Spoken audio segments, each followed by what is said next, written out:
আসছে গোপাল, যাচ্ছে গোপাল, ভাবছে গোপাল, হাসছে গোপাল, আসছে গোপাল, যাচ্ছে গোপাল, ভাবছে গোপাল, হাসছে গোপাল।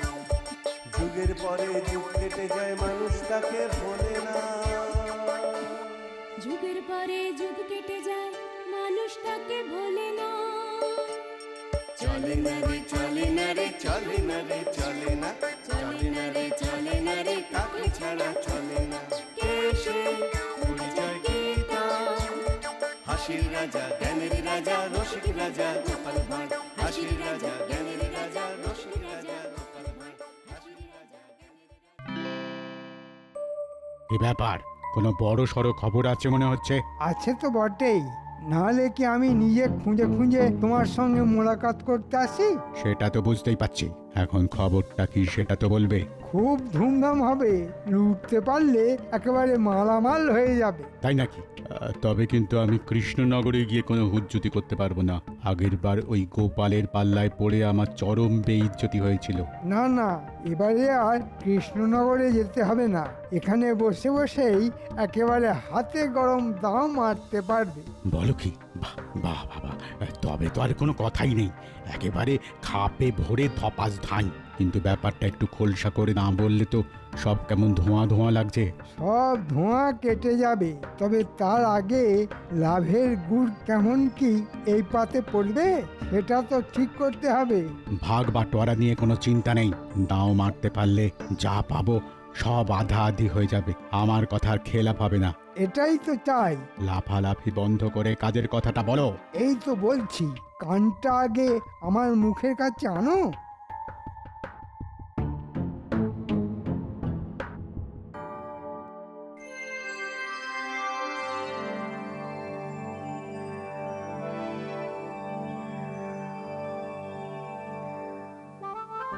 সকাল সকাল মহারাজের এই হাসি মুখ দেখলেই না মনটা কেমন খুশি খুশি হয়ে যায়। এমনিতেই তো মহারাজের মনে এখন খুশির লাড্ডু গড়াগড়ি খাচ্ছে, তাই আমাদের মনটাও খুশিতে একেবারে ভরে যাচ্ছে।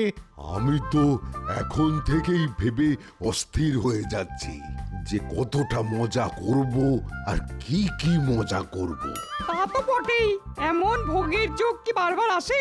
আমার তো যেন আনন্দের আর সীমা নেই।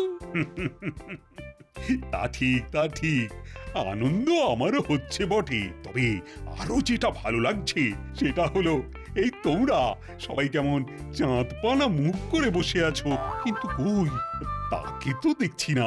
উফ, কি আনন্দ, কি আনন্দ! মহারাজের বিয়ে, মহারাজের বিয়ে! আরে আরে আরে আরে আরে, এই তো গোপাল এসে গেছে। কিন্তু ব্যাপার কি গো, এত নাচানাচি করছো কেন? এখন নাচবো না তোর কখন নাচবো মহারাজ? এমন ধুমধাম করে মহারাজের বিয়ে কি আর বারবার দেখতে পাবো? আরে আরে, বিয়ে আবার হবে কেন? এবার তো আমার আর মহারানীর 25 বছরের বিবাহ বার্ষিকী পালন করা হচ্ছে ধুমধাম করে।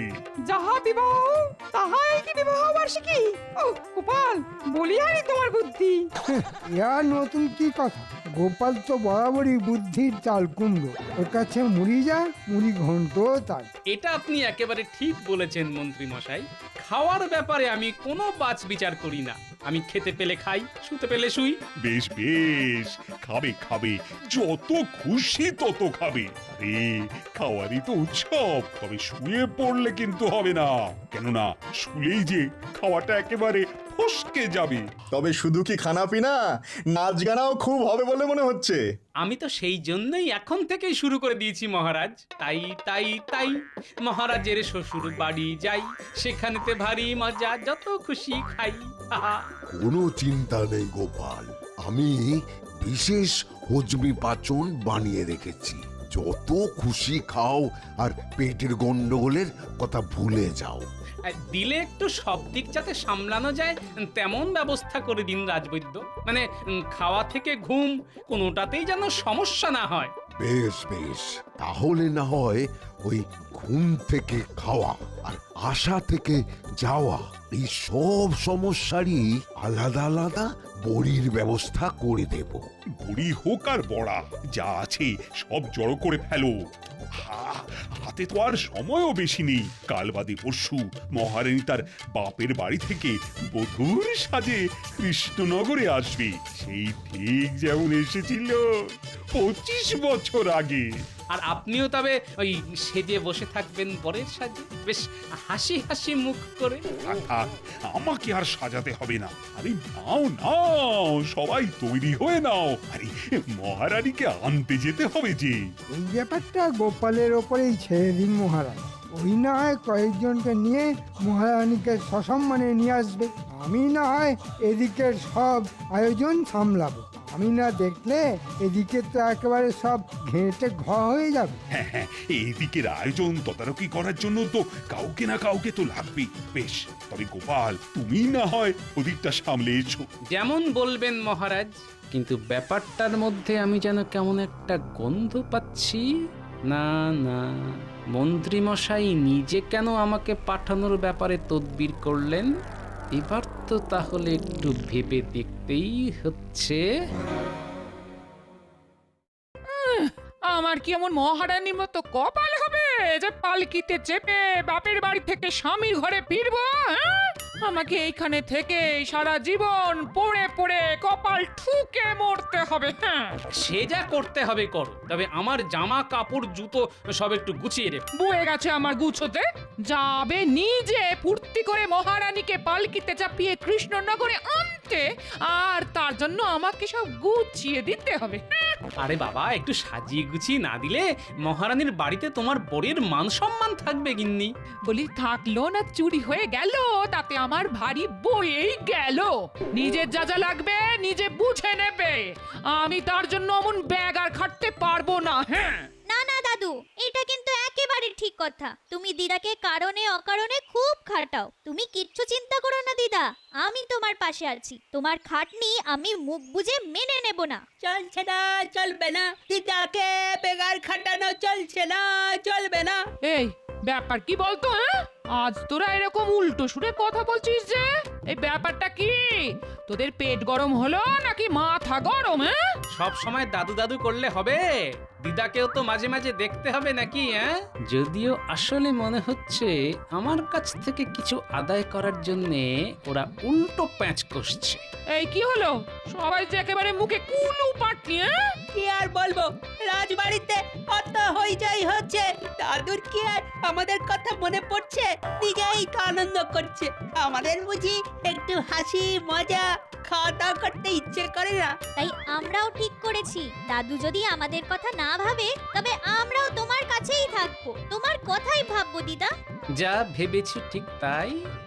যেমন দাদু, তার নাতি নাতনিও তো তেমনি হবে। হ্যাঁ, উল্টো প্যাচ মেরে ঠিক আদায় করে নেবে। কি হলো? হ্যাঁ, যে দেখছো ওরা দিদা দিদা করছে, অমনি তুমি মনে মনে বিড় করতে শুরু করে দিলে। হ্যাঁ, আর সহ্য হচ্ছে না বুঝি? হ্যাঁ, না তেমন কিছু না, তবে ভাবছিলাম ওই মহারানীকে নিয়ে আসতে কচি কাঁচাদেরও সঙ্গে করে নিয়ে যাব। তবে ওরা না চাইলে আর কি করব, ওদের ছাড়াই যাব। পারে আমরা কি যাব না বলেছি একবারও? তুমি তো সব মনে মনেই বানিয়ে নিলে। আমি তো যাওয়ার জন্য একেবারে এক পায়ে খাড়া, তুমি বললেই লাফাতে লাফাতে চলে যাব। এই তো এবারে পথে এসো। তোমরা যে কি চাইছো সেটা কি আমি বুঝিনি ভেবেছো? তবে জলা জঙ্গল খানাখন্দ পেরিয়ে ক্রস ক্রস পথ পেরোতে যে খুব কষ্ট হবে, সেটা কি করে সামলাবি ভেবে দেখেছিস? কি বললি? জলা জঙ্গল? আরে আরে, এটা তো আমার মাথায় ছিল না। ঠিক বলেছিস তো, মহারানীর বাড়ি যেতে আসতে গেলে তো পটাশপুরের জঙ্গল পেরোতে হবে। ওই জঙ্গলেই তো দস্যু সর্দারের ডেরা গো দাদু। ওরে বাবা, আমার তো এখন থেকেই পেটটা কেমন গুড়গুড় করছে। তুই যেন দিনে দিনে কেমন ভীতু হয়ে যাচ্ছিস। দাদু যখন সঙ্গে আছে তখন আবার বিপদ আপদের কি ভয়? দাদু একাই সব সামলে দেবে। না না, এবার যেন আমি একটু বুঝতে পারছি, মন্ত্রী নিজে না গিয়ে আমাকে কেন গিয়ে দিল। তার মানে আমাকে চোখ কান খোলা রাখতে হবে। বলি তবে আর তোদের গিয়ে কাজ নেই, তোরা বরং আমার আমার কাছেই থেকে যা। হ্যাঁ, ও, আর আমার জন্য বুঝি তোমার চিন্তা হয় না গিন্নি? না না, একদম চিন্তা করো না তো দিদা, দাদুকে আমরা একা ছাড়বই না, আমরা সবাই মিলে দাদুর সঙ্গেই থাকবো। বেশ, তাহলে চল দেখা যাক কোথায় কখন কি হয়। পাক্কা খবর আছে, রাজবাড়ি থেকে রাজার লোকজন দল বেঁধে আসছে মহারানীকে ওর প্রাসাদ থেকে নিয়ে যাবে বলে। তাহলে আমাদের কি করতে হবে সর্দার? আমরা কি ওদের নজরে নজরে রাখবো আসা যাওয়ার পথে? হ্যাঁ, তোর বোকা, শুধু নজর রাখলে আমাদের ট্যাঙ্ক ভরবে কি করে? আমাদের তো এই তালে মোটা মাল করি গিঁড়িয়ে ফেলতে হবে। তাহলে ওরা যখন এই পথ দিয়ে ফিরবে তখনই না হয় ওই ঝাঁপিয়ে পড়ে চোটপাট করে লুটপাট চালাবো, কি বলো সর্দার? আর তারপরে মহারাজের লেঠেল বাহিনীর হাতে কচু কাটা হব। এই রে, এইটা তো মাথায় ছিল না। হ্যাঁ হ্যাঁ হ্যাঁ, তাও তো বটে, মহারানীকে পাহারা দিয়ে নিয়ে যাওয়ার জন্য লোক লস্কর তো লাগবেই। হ্যাঁ, তাহলে আমরা কি করব সর্দার? ছোপ বুঝে কোপ মারবো? না না, যা করার সেটা একেবারে মাথা খাটিয়েই করতে হবে। তার মানে সর্দার মাথা খাটিয়েই ফেলেছে, এবারে শুধু কথা মতো কাজ করলেই কেল্লা ফতে। মাথা তো খাটিয়েছি বটেই, তবে এবার শুধু তকতে তকতে থাকা। ওরা সবাই আসছে সর্দার, লেটেল বাহিনীর সঙ্গে সাধারণ কিছু প্রজাও আছে দলে। হ্যাঁ, তা তো থাকবেই, তেমনই তো কথা ছিল। তাহলে আর দেরি করা যাবে না, নে নে নে, সবাই তৈরি হয়ে নে। ওই লোকজনের ভিড়ে মিশে গিয়ে সবাই মহারানীর প্রাসাদে যাবি। আর তারপরে তোদের কোনো চিন্তা নেই, আমি নিজে থাকবো তোদের সঙ্গে, ঠিক আছে?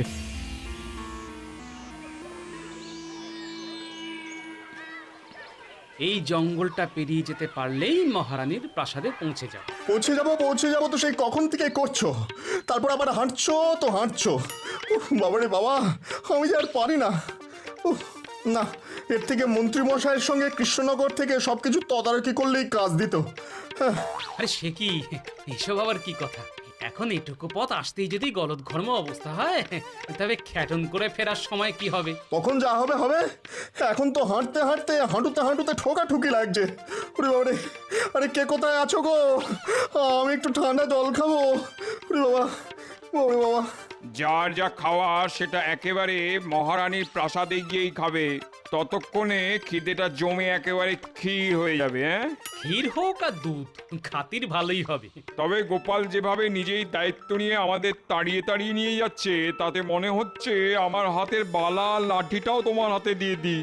হ্যাঁ দেখুন লেঠেল প্রধান, মহারাজ তো আপনাদের বাহিনীর সবার জন্যই এইরকম লাঠির আর বালার ব্যবস্থা করেছেন। বাকিদের জন্য যদি তেমন কিছু ভাবতেন, তবে সাজটাও জমতো আর আর হাতটাও বেশ ভরা ভরা লাগতো। কি করলে কি হতো সেসব কথা এখন থাক না ভাই।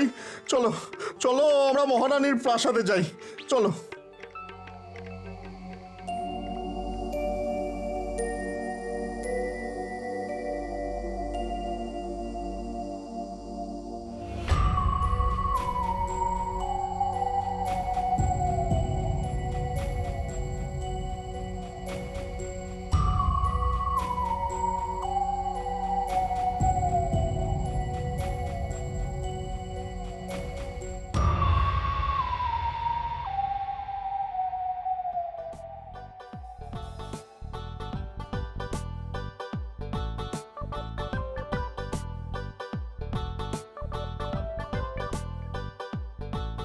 বাহ, খাবার দাবার যা আসছে সেসব তো সাবার করার আগে আবার চলে আসছে। খাবো কি, দেখেই তো পেট আইটাই করছে।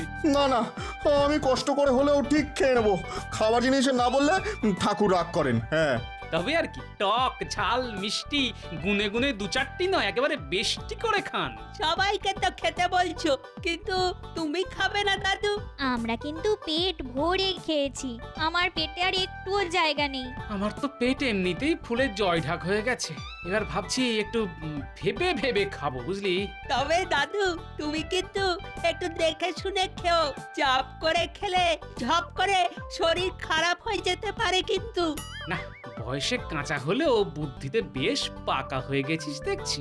বুদ্ধি আমারও কিছু কম নেই, আমিও জানি খাওয়া দাওয়ার পরে একটু হাঁটাহাঁটি করলে পেটের চাপ বাপ বাপ বলে পালায়। হ্যাঁ, এটা বেশ ভালো বলেছিস তো। চল হেঁটে হেঁটে এক চক্কর কেটে আসি, আশপাশটা দেখাও হবে আর হাঁসফাঁস ভাবটাও কেটে যাবে।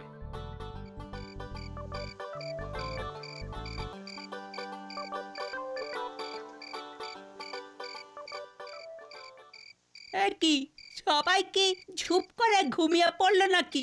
সব কেমন চুপচাপ হয়ে গেছে দেখো। তাই তো দেখছি, ওদিকে আমাদের লোকজনেরাই বা কি করছে কে জানে। কাল সকাল সকালই তো বেরিয়ে পড়তে হবে আমাদের। ওই তো ওদিকের ঘরটায় আছে বলে মনে হচ্ছে সবাই। চলো তো গিয়ে দেখি কি চলছে ওদিকে। কি আবার হবে দেখবি, হাঁক পাক করে খেয়ে লেঠেল আর লোক লস্কররা এখন নাক ডেকে ঘুমোচ্ছে।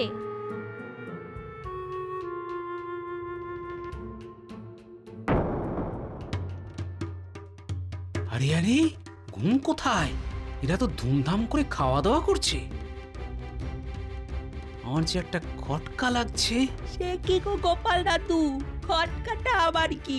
সেটার জন্য যে তোদের একটু নজরদারি করতে হবে। ওই দেখো দাদু, একজন আবার খাবার কোথাও সাবার করার মতলব করছে। সেটাই তো দেখছি। না না, আর দেরি করলে হবে না, তোরা ওর উপর নজর রাখ। আমি ততক্ষণ আমার মতো করে ঘুঁটি সাজাই।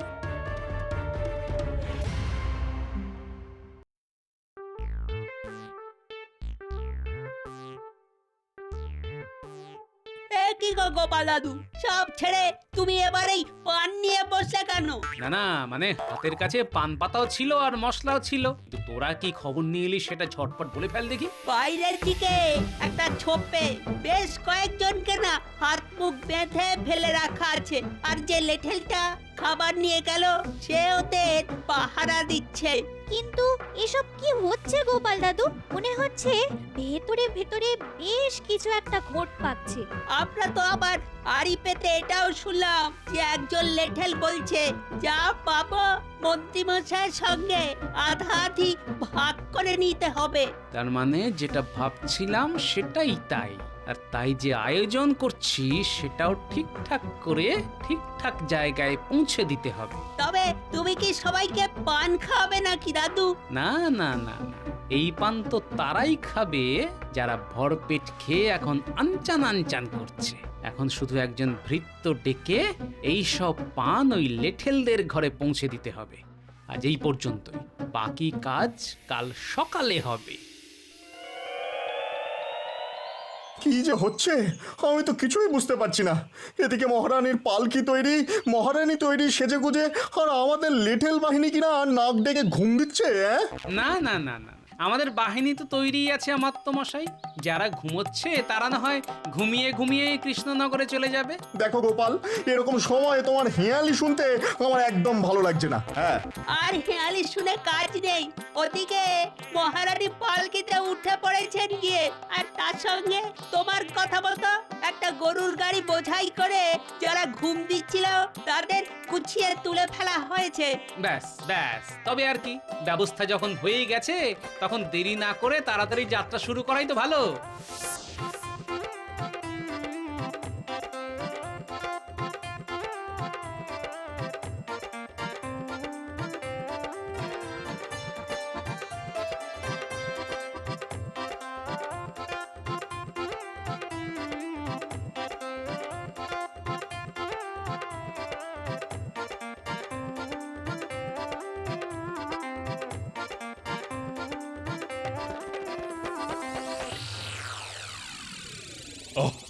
তাহলে গোপাল, ঠিক ভালোই ভালোই সব কাজ গুছিয়ে সবাইকে নিয়ে ফিরে এসেছো। সে তো ফিরতেই হতো, নাহলে গোপালকে আর আপনার সামনে মুখ দেখাতে পারতো মহারাজ?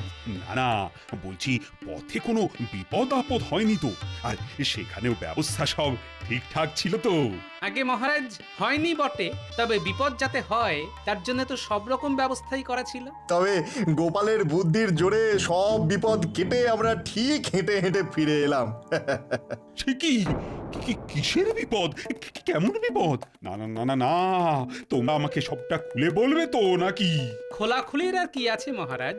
এই তো দেখুন না মহারাজ, যা আনার সব তো একেবারে বেঁধেই এনেছি। আরে আরে আরে, এরা কারা? এ তো মনে হচ্ছে দস্যু সর্দার। আহ, একে আবার কোথা থেকে আমদানি করলে?